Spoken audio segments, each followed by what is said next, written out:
Televisa presenta.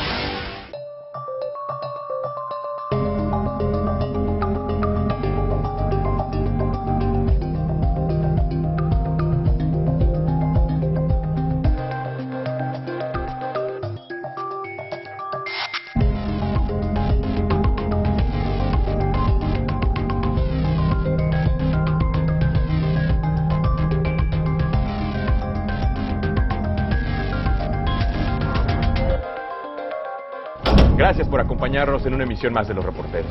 México es considerado como un país multicultural y para prueba, las 364 variantes lingüísticas que se hablan. Hablar de lengua materna es hablar de tradición y cultura, pero también de discriminación, rechazo y peligro de extinción. En Poluta hay un riesgo inminente, una amenaza. Ahí todos lo saben, pues cada día que pasa, se acelera su desaparición. Para que el país sepa que estamos en un peligro, ¿no? Que es nuestra lengua materna popoluca. Es como desaparecer nuestro origen, nuestra identidad.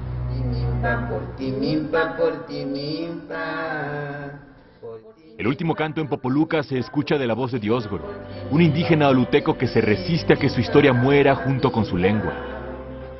Pues ya es peligro porque caja tu historia. Vine hoy, allá, esta historia se pierde, lo que vimos, lo que fue, lo que había antes, pues. Diosgoro, de 63 años, sabe que la desaparición del Popoluca Mije es casi inminente. Sus versos poco a poco se extinguen en Oluta, una comunidad veracruzana donde nació la Malinche.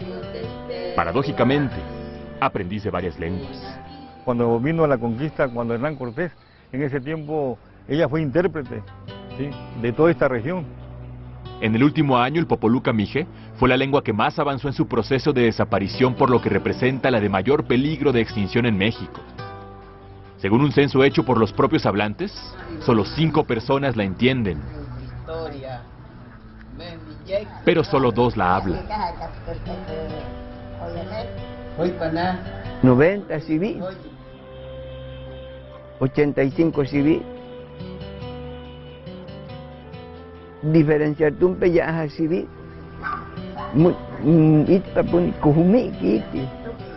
Caja epe. Ya no tienen ganas de platicar.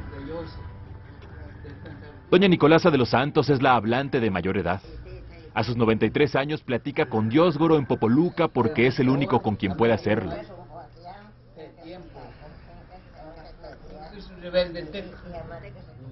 Son sonidos únicos en Oluta, pero también en el mundo.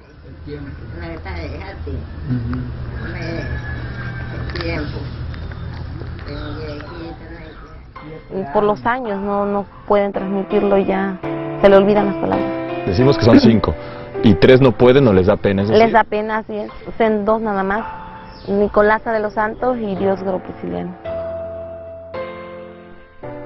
Sin embargo, pese a que estos últimos hablantes de Popoluca Mije tuvieron descendencia, nunca pudieron transmitir la lengua. En el caso de Oluta, en Veracruz, solo bastaron 2 generaciones para caer en la agonía. Sí, se ha perdido porque no hemos tenido ese interés, la gente de mi generación, en aprender, porque mis abuelos y mis antepasados los hablaban muy bien. Durante mucho tiempo las políticas públicas, y en concreto las educativas, se han manejado desde una perspectiva monocultural y monolingüe, es decir, la idea era justamente desaparecer las lenguas y las culturas. En México existen 364 variantes lingüísticas y 64 de esas se encuentran en peligro de extinción. Uno de los factores de su agonía es la discriminación. Ponicapse ya abu, aquí chocoja. Indio tuk, patarrajada tuk, y caja utup, y caps. En México, de los 16 millones de indígenas, solo 7 millones hablan alguna lengua. Y he llevado por un lado a la población indígena a incluso negar su identidad en muchos casos, pues que nos da pena ser hablante de una lengua indígena. Sin embargo, en medio de una rápida agonía, Diosgoro, el único hombre hablante de Popoluca Mije, hace esfuerzos por mantener la lengua, por mantener vivos sus sonidos. Convoca a asambleas para debatir la manera de preservarla y acude a escuelas para convencer a los niños de aprenderla, ya que sus padres nunca lo hicieron.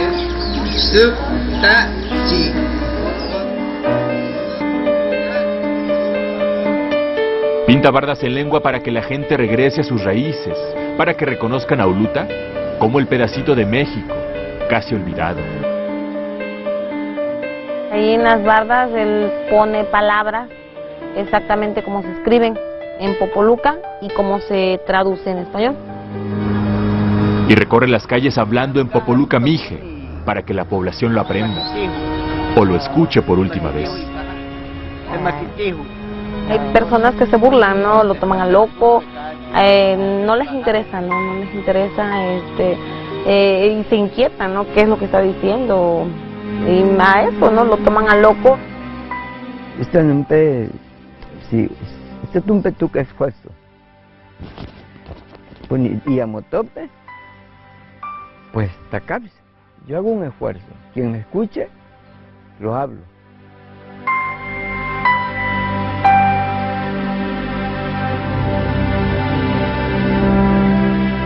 Diosgoro dice que son como gritos desesperados para no desaparecer, para no ser olvidados.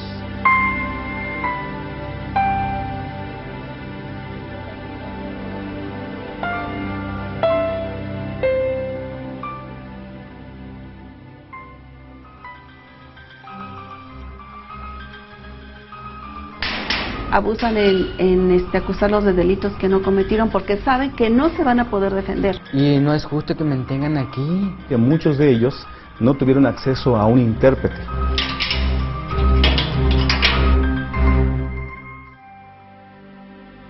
Jorge sufre y así lo dice. Incluso así se le observa. Una tristeza que carga hasta ahora porque su historia asegura está llena de injusticias que aún cuestiona. Me da tristeza y tenía mucho llanto, dolorse cuando estaba en la cárcel. Y dije, pues, ¿por qué me pasó si no hago nada malo? Si no soy borracho, no fumo, nada. Pensé y veo, ¿por qué? ¿Por qué me tienen aquí? Indígena rarámuri de 26 años, Jorge pasó 2 años de su vida en prisión, acusado de un delito que no cometió. Por no hablar español y porque su expediente se perdió, nadie pudo decirle que fue declarado inocente y que ya era libre 2 años antes, por lo que permaneció interno. No supe ni qué, y luego pues a mí me dice que pues, acusaron por homicidio. Me echaron a la cárcel a Cerezo, ahí de Casagrande. Y Casagrande me tuvieron 9 días, me trasladaron para acá, para Chihuahua, en Cerezo. De ahí, para siempre me he olvidado, ya no me dijeron nada, ¿qué pasó? Su historia la recuerda ahora con el expediente que lo acusó injustamente de homicidio. Fue en noviembre de 2011 cuando Jorge pidió un aventón a un vehículo que circulaba en el municipio de Janos, Chihuahua. Se dirigía a un rancho donde trabajaba como peón. Minutos después, Jorge se encontró en medio de un fuego cruzado donde resultó herido. Me dijo, vamos, súbete, vamos, ahí vamos, te tocó suerte, me dice lo que me dio Ray. Tocó suerte, por ahí íbamos nosotros. Y me hubo un disparo, un balazo y sentí un toque en los pies más y luego los pies sentí como calambrado y luego ya no pude hacer nada, ya se me desmayé, ya no supe. Fue lesionado en ambas piernas, detenido y trasladado a la prisión municipal, pero debido a sus lesiones fue llevado al Centro de Readaptación Social de Aquiles Cerdán. Nadie le entendió cuando intentó explicar la situación. Fue acusado de homicidio y lesiones, pero él, sin saberlo. Y nunca tuvo un traductor en rarámuri que le explicara las acusaciones en su contra. Muchas veces porque hablan su lengua no saben hablar español y no saben qué les están diciendo y pueden decir simplemente sí. ¿Te hablaban en español y tú hablabas en rarámuri? Hablaba puro rarámuri, no podíamos hablar muy español, muy poco. ¿Tuviste abogado? Nunca tuve abogado. Cuando suceden esos casos, lo más seguro es que esta persona va a la cárcel, ¿no? Sin haber tenido la posibilidad de tener un intérprete traductor. Entonces, por supuesto, es una violación profunda de los derechos humanos fundamentales de una persona. En 108 cárceles de 118 analizadas por la Comisión Nacional de Derechos Humanos, no se atiende debidamente a la población indígena por falta de traductores y porque no se tiene registro de ellos. En el caso de Jorge, él salió de prisión 2 años después de que un tribunal oral determinara su inocencia. Todo porque nadie le avisó y su familia nunca supo dónde estaba. ¿Hasta cuándo volviste a ver a tu familia? Yo nunca lo vi, nunca me visitaron ahí sufriéndome jabón, sufriéndome papel, todo. En las cárceles del país, 3 de cada 100 presos son indígenas, la mayoría nahuas, mixtecos y tzotziles. Tan solo el año pasado, la Comisión Nacional para el Desarrollo de Pueblos Indígenas ayudó a salir a casi 700, muchos de ellos presos injustamente como Jorge. Están en prisión porque no pudieron pagar una fianza de 12,000 pesos o de 3,000, según sea el caso que los estén inculpando. Es la mayor parte por estos temas, no saber hablar el español o no poder pagar una fianza. O como dice Jorge, por estar en el momento equivocado. Ahora el poco español que habla lo hace, dice, por obligación, porque solo así puede defenderse. Y de su experiencia en prisión, solo le queda el recuerdo, porque su vida, asegura, nunca será igual. Todavía llegué a la casa y me lloré mucho. ¿Por qué? Porque dije, ¿por qué me pasó esto si no andaban siendo malos?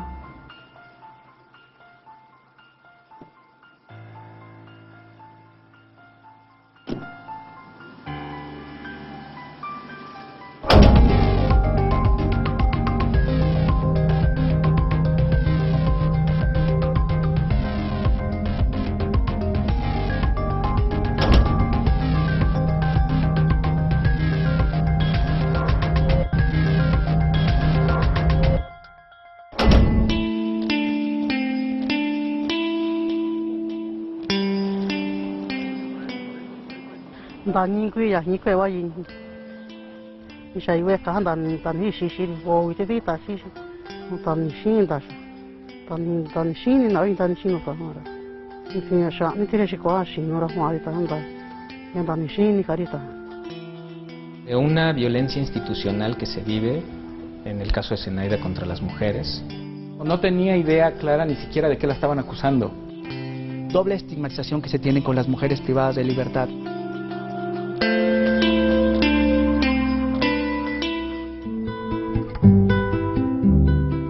Zenaida Pastrana de la Cruz.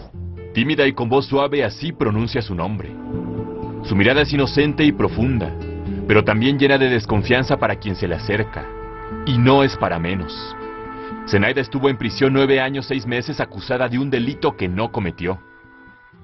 Mi hermana pues estaba en la cárcel pagando la culpa de otra persona, no es su culpa de ella. La condena de Zenaida comenzó en Copanatoyac, su pueblo natal ubicado en la montaña de Guerrero. Una comunidad indígena mixteca, pobre y olvidada. Una tarde de 2003, Zenaida, entonces de 37 años de edad, salió a comprar refrescos mientras su esposo y otro hombre bebían alcohol en su casa.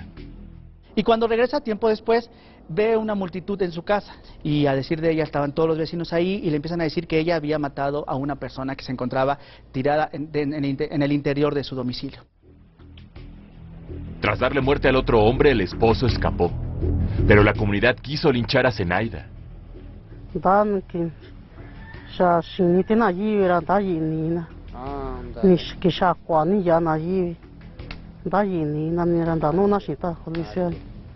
Y allí empezaron a sacar lazos, lo amarraron en poste, le dieron piedra.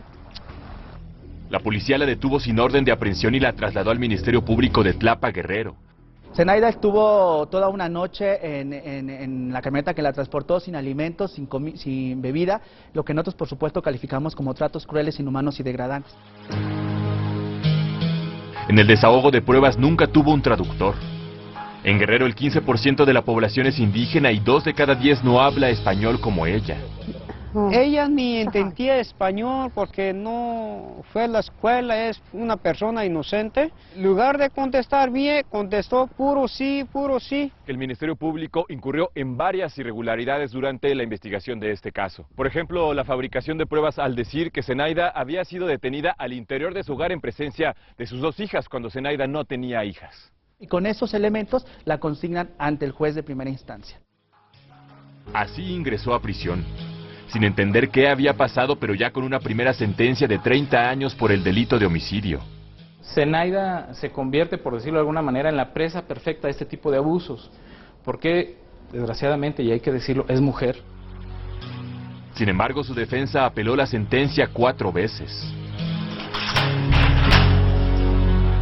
Finalmente, en abril de este año, salió libre tras ser absuelta del delito de homicidio. Y todo quedó en un usted disculpe.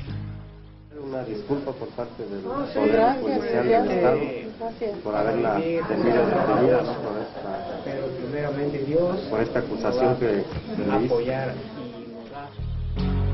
Zenaida fue víctima del abuso de la prisión preventiva, ya que las autoridades esperaron del 2003 hasta el 2013 para demostrar su culpabilidad o para que ella comprobara su inocencia, como finalmente sucedió.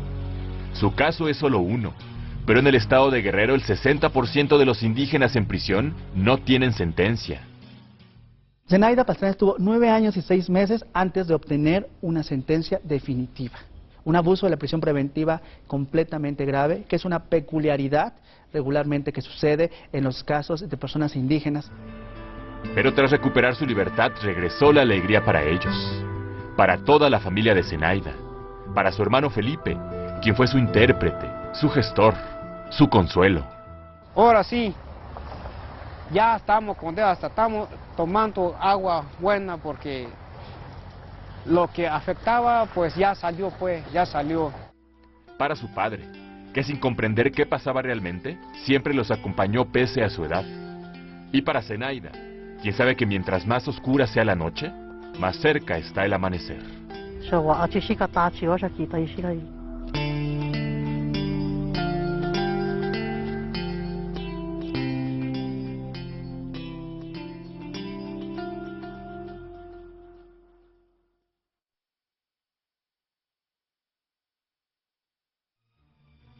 Es una violación de los derechos humanos. Simplemente se le contestó, si no me equivoco, en español. Te están obligando a desplazar tu idioma con el español.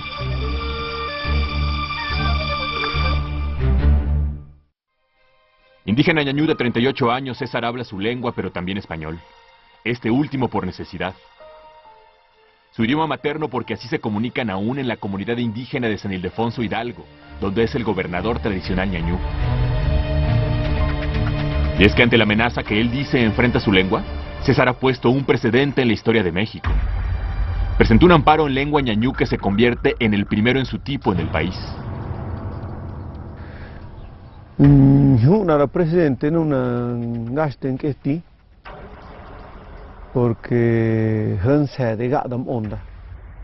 Pero de fondo involucra temas muy complejos y no trabajados aquí en México, que es el acceso a la justicia para las comunidades indígenas y acceso a la justicia en su propio idioma. Su caso comenzó en octubre de 2012 cuando César presentó una queja ante la Comisión de Derechos Humanos del Estado de Hidalgo por presuntas violaciones a sus garantías ocurridas en un retén policial. Sin embargo, después de algún tiempo sin recibir respuesta por parte de la comisión, se vio obligado a realizar una nueva petición misma que realizó en ñañú, su idioma materno.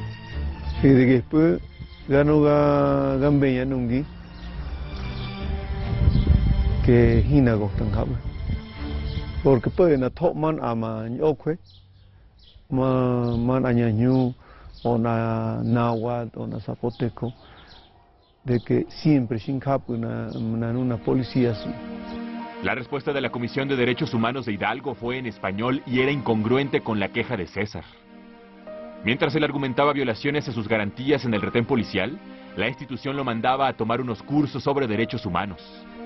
Se le dio respuesta en español en relación a que teníamos ese antecedente que ya había acudido y bueno, sí teníamos ese conocimiento que hablaba español. El problema es que el que César pueda hablar mínimamente español, o el que hayan documentos que él haya presentado con asistencia o no en español, no implica que su lengua materna no sea el ñañú y que no tenga derecho al acceso a la justicia. Por ello, derivado de la omisión a responder de manera congruente y en su idioma indígena, César interpuso el amparo también en idioma ñañú ante el Juzgado Segundo de Distrito en Hidalgo.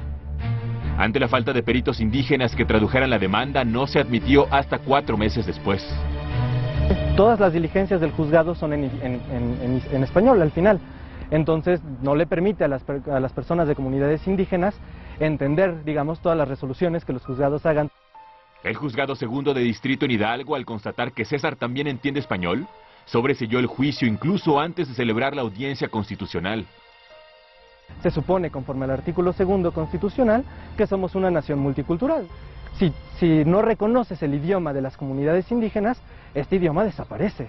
Los derechos lingüísticos de los pueblos indígenas en México dice justamente que, en tanto que ya son lenguas nacionales, deben estar presentes en todos los ámbitos de la vida pública y privada. Frente a esa decisión, César interpuso un nuevo recurso de revisión, pero también logró que la Suprema Corte de Justicia de la Nación atrajera su caso, lo que podría marcar un precedente.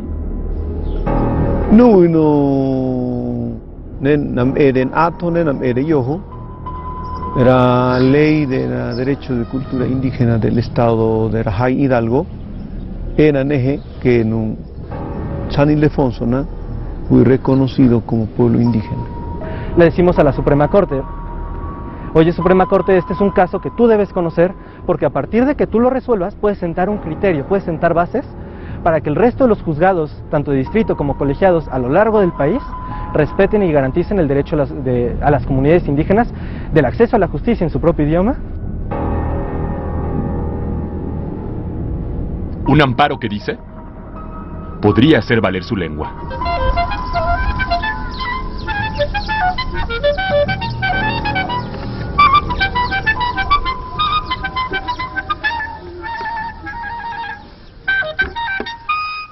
Hablar de lengua materna es sinónimo de identidad y de reconocimiento de los pueblos originarios. Los casos que aquí presentamos tienen que ver con la lucha que hace la lengua materna para salir de esta agonía en la que se encuentra actualmente.